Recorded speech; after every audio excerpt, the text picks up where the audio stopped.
Doctor Khalil রহমানের এখন উচিত DGFI NSI K he should ask NSI এবং ডিজিএফআই জয়েন করার পরে উনি দেশের সার্বভৌমত্বের জন্য হুমকি, যেটা ফেনী নদীর উপরে শেখ হাসিনা যে ব্রিজটা করে দিয়েছে, উনি ওখানে গিয়েই ওখানে একটা ডিফেন্স প্ল্যান তৈরি করেছেন, ওখানে একটা বড় সাইজের একটা ফোর্স রাখার ব্যবস্থা করার জন্য প্রপোজাল পাঠিয়েছেন এবং এটা ইনশাল্লাহ পাস হয়ে যায়। এটাই বোঝাচ্ছে উনি dedicated towards the country.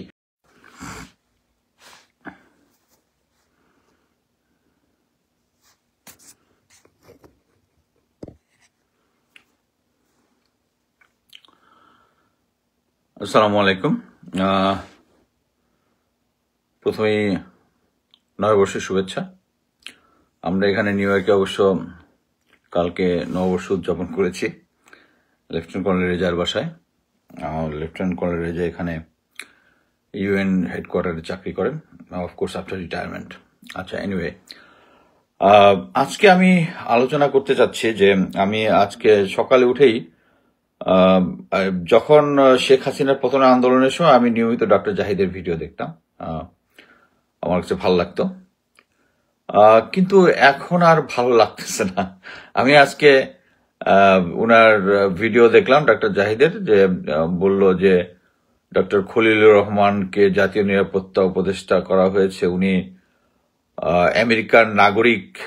Confirm করেনি, যদিও বলেছে কনফার্ম না করলে এই প্রশ্নটা ওঠা উচিত না, কারণ আমার জানার মতে উনি বিদেশে চাকরি করেছেন অনেকদিন, বাংলাদেশে ফরেন সার্ভিসও ছিলেন, এবং উনি বিদেশে থেকেও, বিদেশে আমেরিকার মতো জায়গা থেকেও উনি এখানকার কোথাও কোনো দেশেরই নাগরিকত্ব গ্রহণ করেন নাই, উনি শুধু বাংলাদেশের নাগরিকত্ব নিয়ে আছেন।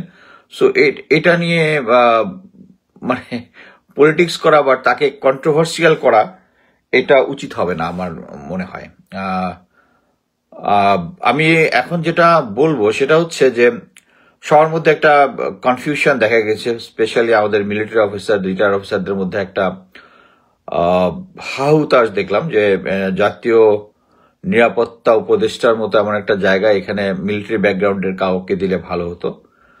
আমি নিজেও মনে করি যে মিলিটারি ব্যাকগ্রাউন্ড থাকলে ভালো হতো, তবে একটা জিনিস বুঝতে হয় যে জাতীয় নিরাপত্তা উপদেষ্টা এটা কিন্তু যে শুধু ট্যাকটিক্যাল লেভেলে কোনো একটা যুদ্ধ হলে যুদ্ধের ময়দানে বা ডিজাস্টার ম্যানেজমেন্ট, আইন শৃঙ্খলা পরিস্থিতি ইয়ার জন্য যে এই ধরনের কাজ কিন্তু জাতীয় নিরাপত্তা উপদেষ্টার কাজ না। এই জাতীয় নিরাপত্তা বলতে এখানে টোটাল হোল মানে নর্মালি যে কোনো একটা সিচুয়েশনে যখন জাতীয় নিরাপত্তা একটা কমিটি থাকে প্রতিটা দেশেরই, এই কমিটির মধ্যে প্রতিটা সেক্টরের লোক থাকে, হয়তো প্রতিটা মন্ত্রণালয়ের লোক থাকবে, এর মধ্যে অর্থনীতি একটা ইম্পর্টেন্ট জিনিস, বৈদেশ নীতি একটা ইম্পর্টেন্ট জিনিস, এনিথিং অ্যান্ড এভরিথিং। মনে করেন এখন আমাদের প্রতিবেশী দেশে রাফায়েল আছে, সো এইটা কাউন্টার করার জন্য আমাদের রাফায়েল কিনতে হবে না। এটা রাফায়েল কিনতে হলে দেখা যাবে তখন অর্থনীতিবিদ যিনি আছেন তখন সমস্যা দিবেন যে এটা যদি কিনতে যাই তাহলে আমাদের দেখা যাবে যে আমাদের বাজেট সিরিয়াস শর্টফল হবে। ওয়ারেস তখন প্রতিরক্ষা যে উপদেষ্টা আছেন, প্রতিরক্ষা বা জাতীয় নিরাপত্তা, উনি অ্যাডভাইস করতে পারেন যে হ্যাঁ, আমরা রাফায়েল কিনলে আমাদের এত টাকা লাগবে, কিন্তু এর 1/10 টাকা দিয়ে আমি সারা বাংলাদেশে পৃথিবীর প্রথম শ্রেণীর এয়ার ডিফেন্স সিস্টেম কিনে ফেলতে পারবো। মোট কথা হচ্ছে ইট ওয়ার্কস লাইক দ্যাট, যে জাতীয় নিরাপত্তা উপদেষ্টা সমস্ত সমস্যা শুনে তারপরে একটা অ্যাডভাইস করেন। বাট এখানে প্রফেসর খলিলুর রহমানকে প্রথমে করা হয়েছিল, ডক্টর খলিলুর রহমানকে প্রথমে করা হয়েছিল রোহিঙ্গা বিষয়ে উপদেষ্টা। আমি বলবো উনি এন্ট্রি পেয়েছেন সরকারে, তারপরে তাকে জাতীয় নিরাপত্তা উপদেষ্টা এবং এর সাথে প্রতিরক্ষা, মানে নর্মালি প্রতিরক্ষা মন্ত্রী যিনি থাকেন উনি হচ্ছে প্রধান উপদেষ্টা বা প্রধান মন্ত্রী। সো এই জায়গায় উনি এখানে অ্যাডভাইস করবেন। হ্যাঁ, এখন আসি হচ্ছে এখানে একজন, আমরা কিন্তু জানি যে লেফটেন্যান্ট জেনারেল হাফিজ কিন্তু আছেন একজন প্রতিরক্ষা উপদেষ্টা হিসাবে। সো টেকনিক্যালি যেহেতু জাতীয় নিরাপত্তা উপদেষ্টার হায়ার র্যাঙ্ক, তার মানে হচ্ছে এখানে জেনারেল হাফিজ চলে যাচ্ছেন ডক্টর খলিলুর রহমানের আন্ডারে। এখন কথা হচ্ছে প্রফেসর ইউনুস কেন চাইলেন যে ডক্টর খলিলুর রহমান নিরাপত্তা উপদেষ্টা হোক? আমি যেটা বুঝি সেটা হচ্ছে উনি জেনারেল হাফিজ থেকে যথেষ্ট পরিমাণ সহযোগিতা পাচ্ছেন না। ক্লিয়ার, যথেষ্ট সহযোগিতা পাচ্ছেন না। আমি আমার ইন্টারনাল সোর্স থেকে যে সমস্ত খবর পেয়েছি is from horse's mouth. So এখানে বাট ইফ জেনারেল ওয়াকারের প্রিয় লাইন করার কিছু নাই। সেটা হচ্ছে একবার একটা পরিস্থিতি হয়েছিল, প্রফেসর জেনারেল হাফিজ জেনারেল ওয়াকারকে ফোন করে কিছু বিষয়ে অ্যাডভাইস করছিলেন। জেনারেল ওয়াকারের অ্যাডভাইস পছন্দ হয়নি, উনি সাথে সাথে ফোন রেখে দিয়েছেন। জেনারেল হাফিজ কিন্তু ওনার অনেক সিনিয়র। এর কারণটা কি? কারণটা হচ্ছে জেনারেল হাফিজকে ওই অ্যাপয়েন্টমেন্টে বসিয়েছেন জেনারেল ওয়াকার। এর মধ্যে কোনো কন্ট্রোভার্সি নাই, জেনারেল ওয়াকারকে বসিয়েছেন। আরেকটা জিনিস বুঝতে হবে যে আমাদের মানে রাজনৈতিক কমান্ড, রাজনৈতিক নেতৃত্ব সবসময় এমন সেনাপ্রধানকে বা এমন লিডারশিপ পছন্দ করেন যারা কোনো প্রশ্ন না তুলে চোখ বন্ধ করে আদেশটা মেনে নেবেন। কিন্তু এই আদেশটার নিয়ম মেনে নেওয়া কিন্তু অ্যাকচুয়ালি দেশের জন্য ভালো হলো না। তাহলে কিন্তু আপনি ভালো প্রতিরক্ষা উপদেষ্টা হতে পারবেন না। আমি এমন একজন জেনারেলকে জানি, আমরা যখন কোনো একটা অফিসে কাজ করি, মনে করেন আমি একটা ইউনিটের অ্যাডজুটেন্ট। সো অ্যাডজুটেন্ট হচ্ছে ক্যাপ্টেন পদবীর, একটা ইউনিটের সিও থাকে হচ্ছে লেফটেন্যান্ট কর্নেল। সো যখন একটা বাইরে থেকে একটা ডাক আসবে, আমি এর পিছনে একটা হেড ক্লার্ক সিল মেরে দিবে এবং ওখানে কোনো রেফারেন্স থাকলে আমাকে দিয়ে দিই। পরবর্তীতে ওই রেফারেন্স অনুযায়ী আমি পূর্বের রেফারেন্স গ্রহণ করে সিওকে একটা গাইডলাইন দিব যে স্যার এইটার পূর্বে এই হয়েছে, বর্তমানে হয়েছে এবং এটার ব্যাপারে আপনার ডিসিশনটা এইটা হতে পারে। এটা হচ্ছে সিও জুডিকশন, সিও কি ডিসিশন দিবেন। সো সিও ওখানে লিখে দিবেন অ্যাকসেপ্টেড, মানে আমার অ্যাডভাইস যেটা করেছি ওইটাই মানলো, বা ওনার যদি কোনো ডিরেকশন থাকে উনি দিয়ে দিবেন। বাট আমি কিছু জেনারেলকে চিনি যারা পিছনে পেন্সিল দিয়ে ওই অ্যাডভাইসটা লিখতেন। পেন্সিল দিয়ে কেন লিখতেন? সেটা হচ্ছে যাতে এই ডিসিশনটা যদি রং হয় এইটা যেন উনি পরবর্তীতে ডাকে চেঞ্জ করতে পারেন। এবং অ্যামেজিংলি এই সমস্ত সিনিয়ররাই রাজনৈতিক নেতৃত্বের কাছে সবচেয়ে প্রিয়, কারণ তারা সিনিয়র কি করবে এভাবে বুঝতে পারে। আপনি যদি সেকেন্ড ওয়ার্ল্ড ওয়ারের সময় দেখেন, সেকেন্ড ওয়ার্ল্ড ওয়ার যখন হয় তখন কিন্তু আমরা সবাই জানি যে উইনস্টন চার্চিল ছিলেন হচ্ছে ওখানকার ইউকের প্রধানমন্ত্রী। অ্যাকচুয়ালি কিন্তু যুদ্ধ শুরুর আগে কিন্তু উনি ছিলেন না, উনি he was in retirement after his term. But সরকার চিন্তা করেছে যে এই যুদ্ধের সময় যুদ্ধের ব্যাপারে উইনস্টন চার্চিলের কিন্তু মানে মিলিটারি ব্যাকগ্রাউন্ড ছিল। সে লেফটেন্যান্ট অবস্থায় আমাদের ইন্ডিয়া, গ্রেটার ইন্ডিয়াতে চাকরি করেছেন উনি ব্রিটিশ আর্মিতে। পরবর্তীতে সম্ভবত ক্যাপ্টেন বা মেজর অবস্থায় রিটায়ার করেছেন উনি। পলিটিক্যাল, ওনার ফ্যামিলি যেহেতু পলিটিক্যাল ব্যাকগ্রাউন্ডের ছিল, তারাও চেয়েছে যে একটা মিলিটারি ব্যাকগ্রাউন্ড হলে তার মধ্যে সে একটা নেতৃত্বের কিছু গুণাবলী আনতে পারবে পরবর্তী, এবং হি প্রুভড ইট। এবং সেকেন্ড ওয়ার্ল্ড ওয়ারের সময় এই তার নেতৃত্ব, এখানে কিন্তু অনেক বিরোধী দল ছিল, তারা সবাই চিন্তা করেছে যে ব্রিটেনের জন্য সবচেয়ে কোনটা ভালো হবে, এবং ওই ডিসিশন তাদের মধ্যে বিশ্বাস ছিল যে উইনস্টন চার্চিল নিতে পারবে। সো আমরাও কিন্তু একই সিচুয়েশনে আছি। আমরা এখন কিন্তু চোখ বন্ধ করে আমাদের এইটুকু বলতে পারি যে সবাই আমাদের প্রধান উপদেষ্টা যিনি আছেন ওনাকে চোখ বন্ধ করে ওনাকে বিশ্বাস করতেছেন। অ্যাটলিস্ট আমি মনে করি 99% লোকজন বিশ্বাস করে। এবং এইটুকু যদি বিশ্বাস করে, আমাকে ওইটুকু বিশ্বাস করতে হবে যে উনি অ্যাকচুয়ালি এই জাতীয় নিরাপত্তা উপদেষ্টা নিয়ে জেনারেল হাফিজের ব্যাপারে সন্তুষ্ট না। কি কারণ? কারণ উনি হচ্ছে ওই ধরনের সিনিয়র যিনি ডিসিশনটা ঠিক মতো নিতে পারেন না, এবং না নেওয়ার ফলে উনি ওই পেন্সিল দিয়ে ডিসিশনটা লিখতেন। এবং উনার কমান্ড যদি দেখেন, উনি কুমিল্লা জিওসি হিসেবে চাকরি করেছেন। উনার সিচুয়েশন একটা হয়েছিল যে সিচুয়েশনের জন্য চ্যাপ্টার এরিয়াতে যারা সিভিলিয়ান ছিল, সিভিলিয়ানদের উনার পরিবারের একটা সদস্য নিয়ে একটা ক্রাইসিস হয়েছিল। যারা আরো বেশি জানতে চান এটা গুগল করে জানতে পারবেন, আমি এটা এক্সপ্লেন করতে। এবং at the end he could not manage the situation. উনি ইয়াতে গিয়েছিলেন, ইউএন মিশনের চিফ ফোর্স কমান্ডার হিসেবে গিয়েছিলেন। He was sent back to Bangladesh. তার mission command was failure command. So এরকম একটা লোকজনকে যদি আপনি একটা ক্রাইসিস টাইমে জাতীয় নিরাপত্তা উপদেষ্টা দেন, এবং এটা জেনারেল ওয়াকারের অ্যাডভাইজার হওয়া মানে হচ্ছে ভারতের অ্যাডভাইজার হওয়া, ক্লিয়ার। উনি এবং মেজর জেনারেল রফিক, যাকে আপনার মনে আছে কিনা দিয়েছিলেন রেড ক্রিসেন্টের চেয়ারম্যান হিসাবে, এবং প্রফেসর ইউনুস কিন্তু এটা চেঞ্জ করে দিয়েছিলেন, ওই জেনারেল রফিক এটা চেঞ্জ করে দিয়েছেন। সো আমরা এখানে মিলিটারি যারা আছে, আমি সিনসিয়ারলি বলবো যে আমরা একটা নিরাপত্তা উপদেষ্টা দিতে পারলাম না কি জন্য? কারণ আমাদের মধ্যে পোটেনশিয়াল অনেক অফিসার আছে। আমি সবাইকে বলি, আমি জেনারেল ইকবাল করিম ভুইয়া সঙ্গে অনেক কিছু বলি, বাট তার পোটেনশিয়াল এবং তার ক্যাপাবিলিটি আমার কোনো ডাউট নাই। কিন্তু উনি যদি ভারতের সাথে কানেক্টেড হন, আমি তো চাবো না ওকে নিরাপত্তা উপদেষ্টা করতে। এখন যারা মিলিটারিতে, যারা এই গত 15 বছর ধরে ছিলেন সার্ভিং এবং রিটায়ার্ড অ্যাজ বোথ, তারা ধরেই নিয়েছিলেন যে এই শেখ হাসিনা সরকার অ্যাটলিস্ট 2030-40 পর্যন্ত থাকবেন, অ্যাটলিস্ট যতদিন শেখ হাসিনা জীবিত আছেন। অতএব তাদের কেরিয়ারকে স্মুথ করার জন্য তাদেরকে এই আওয়ামী লীগ সরকারের সাথে থাকতে হবে, এবং দে কম্প্রোমাইজ দেমসেলফ। এবং এই কারণেই আমাদের একজন প্রতিরক্ষা উপদেষ্টা আমরা সেনাবাহিনী থেকে পাইনি। আমি মনে করি প্রফেসর ইউনুস খুব সিনসিয়ারলি অ্যাসেস করে জেনারেল হাফিজকে দিয়ে যে এই কাজ হবে না, উনি ভালো মতো বুঝতে পেরেছেন। উনি নিশ্চয়ই উনার অ্যাডভাইজার অবশ্যই আছেন।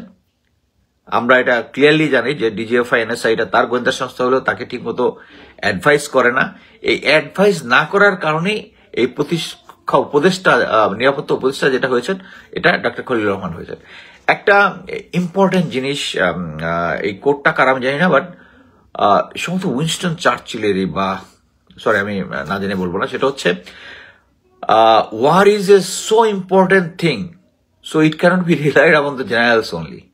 এর মানে হচ্ছে যে যুদ্ধ এমন একটা গুরুত্বপূর্ণ বিষয়, মানে এটা লেভেল এত হাই যে সেটা শুধু জেনারেলদের উপর ডিসিশন নেওয়া যাবে না।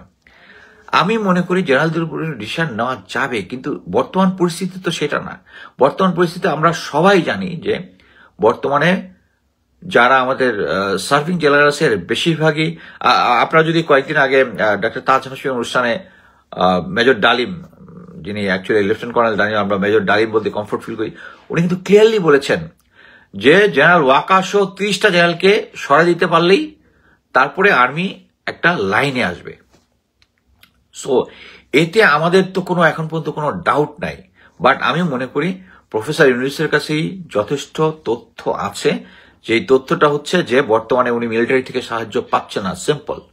এবং এই জন্যই এই নিরাপত্তা উপদেষ্টা প্রফেসর ডক্টর খলিলকে করা হয়েছে, এবং এই কারণেই ডক্টর খলিলের পিছনে এখন ভারতীয় মিডিয়া এবং আমাদের পেইড এজেন্ট যারা আছে, যারা ওখান থেকে মাসোহারা নেন। সরি টু সে, আমি শুধু যাদের সাথে ক্লোজলি কাজ করি আমি বলতে পারি ডাক্তার পিনাকি ভট্টাচার্য কোথাও থেকে মাসোহারা নেন না, কনক সারোয়ার কোনো থেকে মাসোহারা নেন না, ইলিয়াস হোসেন কারো কাছ থেকে মাসোহারা নেয় না, আমার নিজের উপরে 100% কষ্ট, আমি কারো কাছ থেকে মাসোহারা নেই না। বাকি অনেকেই হয়তো আছেন, বাট তাদের নাম আমি জানি না, ক্লোজ করে জানি। আমি এর মধ্যে প্রত্যেককে সাপোর্ট করি। শুধু আমি কয়েকদিন আগে, গতকালকে একটা পোস্ট দিয়েছিলাম, ডক্টর ইলিয়াস হোসেন তার একটা লাইভ করেছেন মিলিটারি রিলেটেড 25শে ফেব্রুয়ারি নিয়ে, বিডিআর দিয়ে। উনি বিডিআর সৈনিকদের প্রতি উনি সিম্পাথাইজ, দ্যাটস ওকে, কোনো সমস্যা নেই। বাট এটার কারণে উনি কতগুলা মিলিটারি অফিসার এবং ফ্যামিলি নিয়ে কতগুলা ভেরি ডেরোগেটিভ কথাবার্তা বলেছেন। আমি এর কঠোর প্রতিবাদ আবারও এই লাইভের মাধ্যমে জানাই। এই পার্টি আবার খুব মানে ইলিয়াস হোসেনের বিরুদ্ধে কথা বলা খুব ডেঞ্জারাস, হলে ব্যক্তিগত আক্রমণে শুরু হয়ে যায়। ব্যক্তিগত আক্রমণে কিছু না, আমি বললাম তো, আমি বিশ্বাস করি সে টাকা পয়সা খায় না, বাট মানুষ আবেগে পরিচালিত হয়। আমার মিলিটারির দিকে আমার আবেগ আছে, তারপরেও কিন্তু মিলিটারি লোকজন আমাকে কিছু কিছু লোকজন আছে আমার ইয়াতে এসে কমেন্ট করে দেয় যে আমি ডিসগ্রান্টাল বা এরকম একটা কিছু। কারণ কি, তারা কিন্তু আবার গত 15 বছরে কোনো আওয়াজ টাওয়াজ দেয় নাই। বাট এখন আমি যেটা বলতেছি, ইট ইজ ভেরি ইম্পর্টেন্ট। আমি আবারও এটা নিয়ে বলতে চাচ্ছি যে মিলিটারির মধ্যে আমাদেরকে কমরেডশিপ ইজ ভেরি ইম্পর্টেন্ট। আমাদের যুদ্ধের ময়দানে কমরেডশিপটা এটা মিলিটারি ট্রেনিং থেকে শেখা হয়, এবং এখানে একজন আরেকজনকে যখন আমরা সহায়তা করি, এটা আমাদের ক্যারেক্টারের গুড কোয়ালিটি হিসাবে আমি এর আগের ইয়াতে বলেছি যে এটা 100 মার্ক আমাদের থাকে। 100 থাকে হচ্ছে মিলিটারি স্টাডিজ, 100 থাকে সিভিল স্টাডিজ, আর 100 থাকে হচ্ছে ক্যারেক্টার। এই ক্যারেক্টার মার্কটা হচ্ছে আমি একজনকে সাহায্য করতেছি, কমরেডকে সাহায্য করতেছি, এইটাই হচ্ছে ওই জিনিস। সো এই কমরেডকে সাহায্য করার বিষয়টা আমাদের মিলিটারির মধ্যে থাকতে হবে, আদারওয়াইজ আমরা যুদ্ধ করতে পারবো না। কিন্তু আমাদের কমরেডরা যখন গত সরকারের আমলে গুম খুন করেছিল, ইভেন জেনারেল আজিম, হাসিন স্যার, আরো অনেকে, যাদেরকে আরেকজন 10 লং করছে মেজর মহসিনকে, ডিজিএফআই লোকজন ডেকে তা ওনাকে ধরে ধরে দাড়ি টেনে টেনে ছিঁড়েছে ওনার 25 ফেব্রুয়ারি ঘটনার পরে। তখন আপনাদের কমরেডশিপ কোথায় ছিল? এটাকে আপনারা জানতেন না? জেনারেল ওয়াকার জানতেন না যে তাদের মানে জেনারেল আজমি স্যারকে যে ইয়াতে রাখা হয়েছে? আমি যদি সিভিলিয়ান হিসেবে বাইরে থেকে জানতে পারি, আপনি জানতেন না? জানতেন তো। তখন আপনার কমরেডশিপ কোথায় ছিল? এখন মিলিটারির মধ্যে উনি বোঝানোর চেষ্টা করতেছে যে আমাদের একটা কমরেডশিপ থাকতে হবে, অবশ্যই কমরেডশিপ থাকতে হবে। কিন্তু আমার সাথীওয়ালা ভাই যদি আমি জানি তারা গুম খুনের সাথে জড়িত, আমরা যে রাষ্ট্রের জন্য শপথ নিয়েছিলাম, রাষ্ট্রকে রক্ষা করব, রাষ্ট্রের প্রতিটি সদস্যকে, রাষ্ট্রের প্রতিটি নাগরিককে আমরা দেখভাল করব, তাদের সেফটি সিকিউরিটি এনশিওর করব, তারা যদি তাদের, আমরা তো সেই কমরেডশিপ তো আমরা অ্যাকসেপ্ট করব না, সেই কমরেডশিপ তো আমরা অ্যাকসেপ্ট করব না। এই কমরেডশিপ যদি অ্যাকসেপ্ট না করি, তাহলে ওনারা একটা জেনারেল ওয়াকার একটা ফলস ফ্রন্ট সামনে রেখে দিয়েছে সবার কাছে। ফলস ফ্রন্টটা হচ্ছে যে আর্মির মধ্যে এখন খুব নীতি নৈতিকতা এবং কমরেডশিপ আছে, তাদের সিনিয়র লিডারশিপের আস্থা আছে, অবশ্যই সিনিয়র লিডারশিপের আস্থা আছে। কিন্তু উনি নিজেও 3 তারিখে বুঝতে পেরেছিলেন যে সিনিয়র লিডারশিপের আস্থা আছে, কিন্তু উনি যদি উনার সিভিলিয়ান দিকে গুলি করার আদেশটা যদি ক্যান্সেল না করেন, এটা ব্যাকফায়ার করে। উনি বুঝেন না, উনি তখন চেঞ্জ করেছেন। কিন্তু উনি তো ওই কনফারেন্সের মধ্যেই প্রথমেই বলেছিলেন যে দুষ্কৃতিকারী বলে উল্লেখ করেছিলেন বিপ্লবীদেরকে, ছাত্র জনতাকে দুষ্কৃতিকারী বলেছিলেন। সো এখানে একটা জিনিস বুঝতে হবে যে সেনাবাহিনী, জুনিয়র অফিসার, সৈনিক সবাই ইয়াতে আছে, কিন্তু আপনি যদি এমন একটা আদেশ দেন যেটা দেশের সভরেন্টির এগেনস্টে যাবে, তারা আপনার পাশে পাবে না, আপনি তাদেরকে পাশে পাবেন না, এটা আমি স্ট্রংলি বিশ্বাস করি। সো আমি এটাই বলবো যে আমরা আমাদের মিলিটারির যে কমরেডশিপ বা মিলিটারির উপর আস্থা প্রথমে আমাদেরকে অর্জন করতে হবে, তারপর আমরা দাবি করব যে আমাদের এই জাতীয় নিরাপত্তা ব্যাপারে আমাদের আপার হ্যান্ড আছে, এবং আমরা চাই মিলিটারি থেকে কাউকে করার জন্য। কিন্তু মিলিটারির কোনো লিডারশিপ কি প্রুভ করতে পেরেছে যে দেশের ব্যক্তি স্বার্থ, রাজনৈতিক দলের স্বার্থ বাদ দিয়ে শুধু দেশের জন্য ডেডিকেটেড? হ্যাঁ, আছে। আমি বিশ্বাস করি ব্রিগেডিয়ার হাসান নাসির স্যার আছে, আমি উনাকে খুব ক্লোজলি দেখেছি। উনি একমাত্র ব্যক্তি যে শেখ হাসিনার সময় তাদের চোখে চোখ রেখে বলেছিলেন যে এই ইনভেস্টিগেশন 25 ফেব্রুয়ারি ইনভেস্টিগেশনটা ঠিক মতো হয়নি। এখনো উনি সেই একই পয়েন্টে আছেন, এবং এটার জন্য উনি গোয়েন্দা সংস্থা থেকে শুরু করে জেনারেল ওয়াকার থেকে শুরু করে সবার বিরাগ ভাজন হয়ে বিভিন্ন জায়গায় সমস্যার যেমন আমি নিজেও কথা বলে পাচ্ছি আমার। সো আমি এখন কোনো কোশ্চেন থাকলে আমি কোশ্চেনটা নিব, আমি দেখি কোশ্চেন কারো আছে কিনা।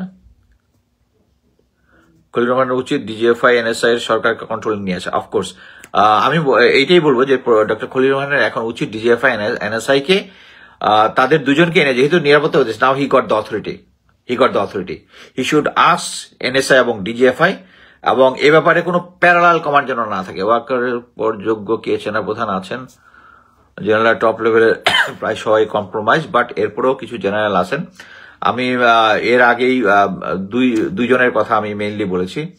একজন হচ্ছে 24 ডিবের জিওসি মেজর জেনারেল মুশফিক, উনি 24 ডিবের মানে ওখানে জিওসি হিসেবে জয়েন করার পরে উনি দেশের সার্বভৌমত্বের জন্য হুমকি, যেটা ফেনী নদীর উপরে শেখ হাসিনা যে ব্রিজটা করে দিয়েছে, উনি ওখানে গিয়েই ওখানে একটা ডিফেন্স প্ল্যান তৈরি করেছেন, ওখানে একটা আশেপাশে একটা টেম্পোরারি একটা স্থায়ী বড় সাইজের একটা ফোর্স রাখার ব্যবস্থা করার জন্য প্রপোজাল পাঠিয়েছেন, এবং এটা ইনশাল্লাহ পাস হয়ে যায়। এটাই বোঝাচ্ছে উনি ডেডিকেটেড টুয়ার্ডস দ্য কান্ট্রি। এখানে কোথায় কোথায় মানে ভারত এটার জন্য উনি সেনাপ্রধানকে জিজ্ঞাসা করে নাই। আমি কেন জানি, because I have a good link, simple. এর আগে এখন বর্তমানে যে লেফটেন্যান্ট জেনারেল মাইনুর আছেন, আমি 24 টিভি জিওসি ছিলেন, তার লোকজন হচ্ছে ফার্স্ট ছাত্র জনতার দিকে যখন পুলিশ এবং ছাত্রলীগের লোকজন গুলি করে, তখন তার লোক প্রথম ছাত্রদের মাঝখানে শিল্ড হয়ে দাঁড়িয়েছিল। তখন আমার আবার আরেক কোর্সমেট ম্যানেজার কবির ফোন করে বলছিল, what you are doing, you are firing towards police. He just answered that I am saving life. So আমি এই দুজনকে মনে করি, এবং এছাড়া আরো অনেক জেনারেল আছে যারা খুঁজতে চায়, তা আমার চোখে এই দুজনকে মনে হয়েছে যে এই দুজনের যে কোনো একজন হইতে পারে। সো এবং যখন আমি যে একটা জিনিস বলি, প্রফেসর জেনারেল ওয়াকারকে সরাই দেওয়ার পরে বাকি যারা আছে এরা অটোমেটিক চলে যাবে। আরেকটা জিনিস হচ্ছে অটোমেটিক চলে যাওয়া মানে নতুন সেনাপ্রধান এসে ওইটার ব্যবস্থা গ্রহণ করতে পারবে। এখন কথা হচ্ছে প্রফেসর ইউনূসের জন্য এটা ইটস ইজি, বাট আমি জানি না স্যার কেন এটা নিয়ে এত সময় নিচ্ছেন। সময় নেওয়ার অ্যাকচুয়ালি মানে একটা জিনিস যে জেনারেল ওয়াকার এবং ওই যে কর্নেল ডালিম স্যার যেটা বলেছেন, ওই 30 জন জেনারেলকে যদি সরাই দেওয়া যায়, আলহামদুলিল্লাহ দেশ স্মুথ চলবে। এবং প্রফেসর ইউনূসের সরকারের প্রতি এবং ডক্টর খলিলের প্রতি আমার পূর্ণ আস্থা কখন হয়, যখন দেখি ভারত তাদের প্রতি রুষ্ট, তার মনে হচ্ছে they are in the right track. Thank you, আমি আজকে এখানে শেষ করছি।